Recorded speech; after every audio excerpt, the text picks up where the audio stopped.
Breaking. Tasila Lungu losing parliament seat in 2026? Parliament seat in serious jeopardy. How? Good day, viewers. Welcome to another edition of InspirAfrica Official. I'm Nakash. It's been quite a week here, and as we head into what promises to be another eventful stretch in Zambian politics, there's one story that simply cannot be ignored. A story that has gripped the nation, divided opinion, and raised fundamental questions about duty, loyalty, and the price of political heritage. Picture this: a member of parliament, elected by the people of Chihuahua to represent their voices, their hopes, their concerns, absent from the hallowed halls of parliament for months. Not days, not weeks, months. While her constituents wait, while the nation watches, while the clock ticks down on an ultimatum that could strip her of the very seat she fought to win. The daughter of a former president. A woman who carries one of the most recognizable surnames in Zambian politics. Caught between two nations, two loyalties, two impossibilities. Should she stand beside her grieving family in Johannesburg, or return to fulfill the sacred duty she owes to the voters of Chihuahua? What happens when personal tragedy collides with constitutional obligation? When the daughter of Edgar Lungu refuses to leave South Africa, even as Parliament demands her return? When a family's grief becomes a nation's constitutional crisis? Can a member of Parliament remain in office while refusing to step foot in the country she was elected to serve? Does mourning a father excuse abandoning an entire constituency?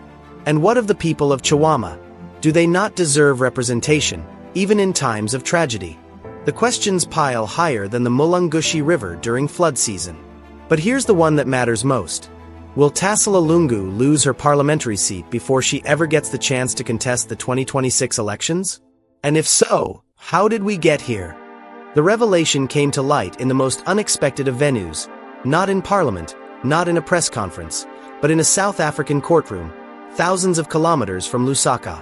It was June 5, 2025, when Edgar Lungu, Zambia's sixth president and one of its most controversial leaders, died at the age of 68 in a Pretoria hospital following complications from surgery.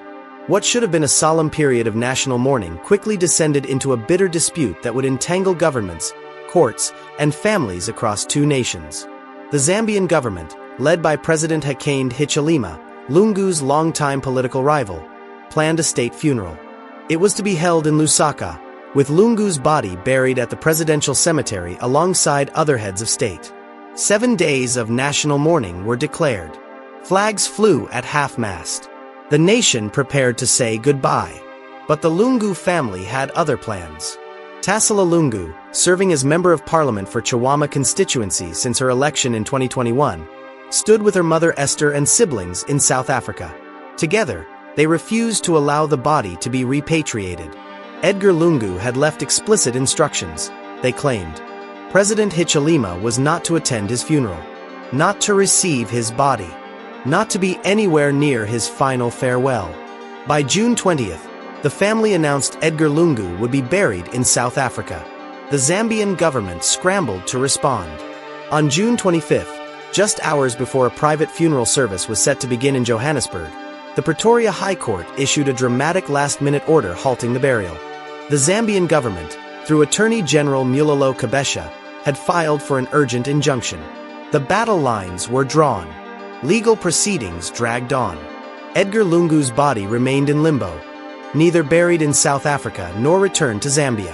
Weeks turned into months, and Tasila Lungu did not return home. Back in Lusaka, Parliament convened without the Chihuahua MP. On July 16, 2025, Zambezi East Member of Parliament Brian Kambita rose on a point of order. He referenced court documents filed in South Africa in which Esther Lungu stated that her family feared for their safety and had no intention of returning to Zambia. His question was direct and devastating.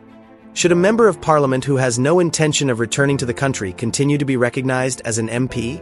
Speaker Nelly Moody reserved her ruling. The chamber held its breath. On July 25th, Speaker Moody delivered her directive. Tasila Lungu was to present herself to Parliament, or the Speaker's office if the House was in recess, within 14 days after her father's burial, or within 14 days of the opening of the 5th session of the 13th National Assembly. The deadline was set. The consequences were clear. On September 12, 2025, President Hichilema opened the fifth session of the 13th National Assembly. Since Parliament does not sit on weekends or Mondays, the 14-day countdown meant Tasila had until October 7, 2025 to return. But Edgar Lungu remained unburied. The South African courts continued deliberating, and Tasila Lungu remained in Johannesburg. By mid-September, news outlets calculated the stark reality. Tasila had just 10 parliamentary sitting days left. 10 days to decide between family loyalty and constitutional duty. 10 days before her seat could be declared vacant.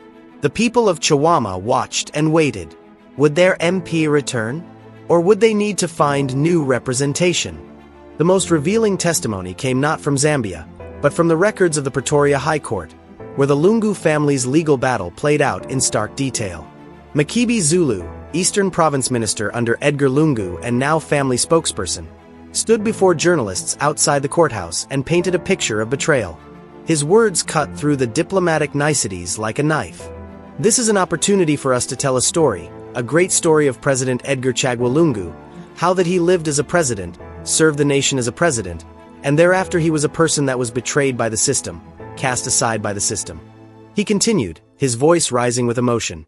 President Hakainde Hichilema is incapable of giving President Edgar Chagwa Lungu a dignified send-off. It would be a mockery. Back in Lusaka, the parliamentary proceedings told their own story.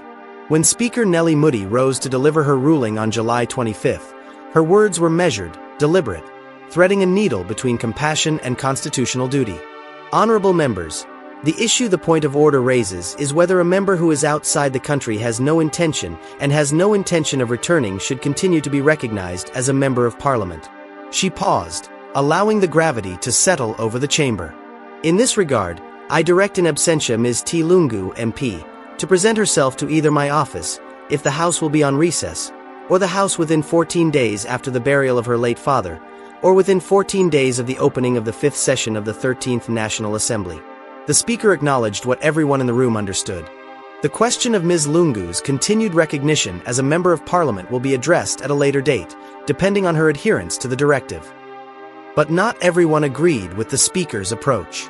FIRA MP Emmanuel Tembo challenged the Speaker's authority entirely, telling media outlets, Speaker of the National Assembly Nellie Moody has no authority to declare Tasila Lungu's Chihuahua parliamentary seat vacant.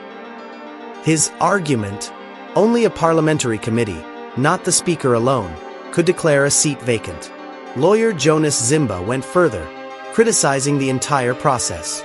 In an interview with Phoenix News, he described the point of order raised against Tasila as sinister and argued, before reserving the ruling, Ms. Moody should have realized that the National Assembly operates by rules, committees, and privileges. But others saw it differently. Political analyst Dr. Alex Ngoma urged a different perspective, advising MP Kambita to demonstrate leadership with a human face rather than seeking punitive measures. On social media and in public forums, the debate raged. One commenter captured the frustration of many Chihuahua residents. We have people who love Zambia and dying to serve the nation. If as a lawmaker she can't see what is wrong with the actions they have taken as a collective and can't convince her mother to think rationally, then she has no business being in Parliament. Parliament needs lawmakers that are able to articulately assess, analyze, and apply critical thinking. Another struck at the heart of the matter. She should have remained in the US because she has contributed nothing to the growth of Zambia. And perhaps most pointedly, her arrogance and stupid may cost the good people of Chihuahua of representation. The legal drama in South Africa reached its climax on August 8, 2025, when the Pretoria High Court finally ruled. The judgment was unequivocal. A former president's personal wishes or the wishes of his family cannot outweigh the right of the state to honor that individual with a state funeral. The court ordered that Lungu's body should immediately be handed over to a representative of Zambia's court system for repatriation and burial in Lusaka. Attorney General Mulalo Kabesha, present at the courthouse, told reporters he appreciated the judge's ruling. Standing beside him, Edgar Lungu's sister Bertha Lungu wept openly as the judgment was read. But the Lungu family wasn't finished. Within hours, the Patriotic Front party announced, the family has filed an appeal against the judgment. The burial was delayed again. The legal battle continued. and Tasila Lungu remained in South Africa. The Tasila Lungu saga raises questions that extend far beyond one MP's absence from Parliament. At its core, this is a case study in the collision between personal grief and public duty, between family loyalty and constitutional obligation. The constitutional question is straightforward but profound. Can a member of Parliament effectively represent their constituency while physically absent from the country for months? The Zambian constitution and parliamentary standing orders require MPs to attend sessions and obtain written permission for absences. After 4 consecutive sittings without permission, the matter can be referred to the Committee on Privileges and Absences. Speaker Muthi's directive attempted to balance empathy with enforcing parliamentary rules. She acknowledged the challenging circumstances surrounding the former president's death, while also noting there was a need for the people of Chawama constituency to be represented in the National Assembly. But critics argue the situation is unprecedented. How does one set a deadline for return when the funeral itself has no date? The Speaker's ruling created 2 possible deadlines: 14 days after burial, or 14 days after the parliamentary session opened. The second deadline arrived first, October 7, 2025. Legal experts point to the Pataki precedent, where a previous lawmaker's seat was declared vacant by a parliamentary committee for extended absence. But that case lacked the politically charged circumstances of the Lungu family's dispute with the government. Political analysts see deeper motives at play. The Lungu family's refusal to allow a state funeral isn't just about Edgar Lungu's wishes.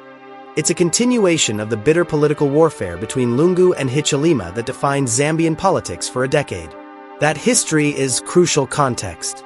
In 2016, Edgar Lungu defeated Hichilema in a contested presidential election. In 2017, Lungu's government imprisoned Hichilema for 4 months on treason charges because his motorcade failed to give way to the presidential convoy. The charges were eventually dropped, but the damage to the relationship was permanent. In 2021, Hichilema defeated Lungu decisively. Since then, multiple members of the Lungu family have faced legal troubles. Edgar Lungu's wife Esther, daughter Tasila, and son Dalitso have all been arrested on various charges ranging from fraud to money laundering to possession of unexplained wealth. The Lungu family claims persecution. The government insists its prosecution of legitimate crimes. Against this backdrop, Esther Lungu's statement in South African court documents that her family fears for their safety in Zambia takes on added significance. Is this genuine fear or political theater? And what of Tasila's own legal troubles? In September 2024, a court ordered the forfeiture of her farm valued at over 8 million kwacha, citing unexplained wealth. In February 2025, she was arrested on money laundering charges. Does her reluctance to return stem from mourning her father, or from avoiding prosecution? The implications for Zambian democracy are significant. If Tasila loses her seat, it would mark a rare instance of an MP being removed for absence rather than resignation, death, or electoral defeat. It would establish precedent for how Parliament handles members who remain abroad indefinitely. For the Patriotic Front party, already fractured by internal division since Edgar Lungu's death, losing Tasila's seat would be another blow. Recent reports indicate party infighting, with both Tasila and Makibi Zulu rumored to harbor ambitions for the 2026 presidential race, a development that has prompted warnings from Party Secretary General Raphael Nakasinda against tribal mobilization. For the people of Chawama, the situation is simpler and more frustrating. They elected an MP to represent them. 4 months, that MP has been absent. Constituency development funds sit unused. Issues go unaddressed. Questions go unanswered. One social media commenter framed it with brutal clarity. Can she effectively serve the people of Chawama remotely? If so, then, let every member of Parliament be accorded the same concession. If that is done, how effective will the institution be? The answer, of course, is that it cannot be effective. Representative democracy requires representatives to be present. The South African court's ruling that Edgar Lungu must be buried in Zambia may ultimately resolve the impasse. But as of early November 2025, with the burial still pending and Tasila still abroad, the October 7th deadline has passed. What happens next depends on whether Speaker Muthi will invoke the consequences she foreshadowed. The question of Tasila's continued recognition as a member of Parliament remains unresolved. If her seat is declared vacant, a by-election would follow. The Patriotic Front would need to field a new candidate. The UPND would see an opportunity to flip the seat. And Tasila Lungu's dreams of contesting the 2026 general election as an incumbent MP would evaporate. For a woman who announced in March 2025 that she intended to seek re-election, who spoke proudly of taking her father's advice on serving her constituency, the irony is sharp. She may lose her seat not through electoral defeat, but through absence. The tragedy of Edgar Lungu's death has become a tragedy of political miscalculation. In trying to deny their political enemies control over Edgar's funeral, the Lungu family may have sacrificed Tasila's political future. Thank you for watching this special edition of InspirAfrica Official. As we've seen, Tasila Lungu's parliamentary seat hangs in the balance, caught between family loyalty, legal battles, and constitutional requirements. The October 7th deadline has come and gone. Edgar Lungu remains unburied, and the people of Chihuahua remain without effective representation in Parliament. What do you think? Should Tasila Lungu lose her seat for extended absence, or should Parliament show more flexibility given the extraordinary circumstances? Can a family's grief justify leaving constituents unrepresented for months? And what does this case say about the state of Zambian democracy? Drop your thoughts in the comments below. This is a story that touches on fundamental questions of duty, loyalty, and political responsibility. We want to hear from you, especially if you're from Chihuahua constituency. How has your MP's absence affected you? We'll be following this story closely as it develops. Will Speaker Moody take action? Will the Patriotic Front defend Tasila's seat? Will the courts finally resolve the burial dispute? Stay tuned to InspirAfrica Official for all the latest updates. Until next time, this is Nakash, reminding you that in Zambian politics, the drama never ends, it only takes new forms. See you in the next edition. Stay informed, stay engaged, and keep the conversation going.